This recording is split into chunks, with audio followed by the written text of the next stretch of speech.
The song, The Man Who Calmed the Sea, I co-wrote with a friend of mine called Gary Sadler. People will know Ancient of Days, which he co-wrote. I worked with Gary out in Nashville, where he lives. And I really loved the melody. He came up with this melody, and I really loved the melody because it really was part of the folk direction I was looking for the album, The Journey, that I was working on at the time. And it's a story song. I've written a number of story songs.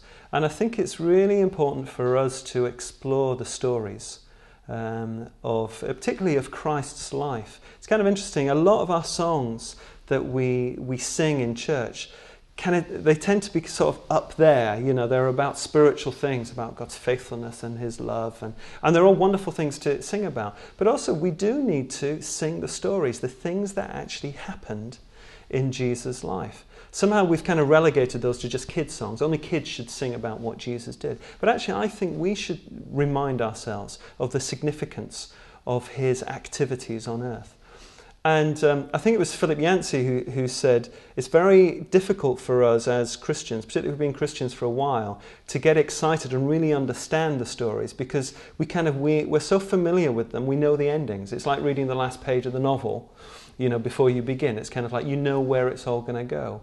And so we lose some of the amazing impact of the story. So I've tried in this song to write about imagining, you know, if you were in the boat when the storm hits, you know, and you think you're going to drown. And this man, who you've not known for long, stands up, calls out to the winds and the waves, and they stop. What would that feel like to be that you know, from thinking you're going to drown to suddenly see, you know, this whole situation, this whole, you know, part of creation suddenly change completely through the power of this man? How would you feel? What would that be like? And the second verse talks about, you know, the man who loses his daughter. His daughter dies, and Jesus is saying, "Don't be afraid. Don't be afraid. It's okay."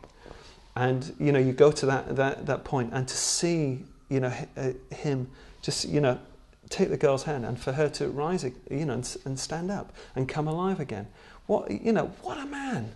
You know, what must that feel like to see that happening?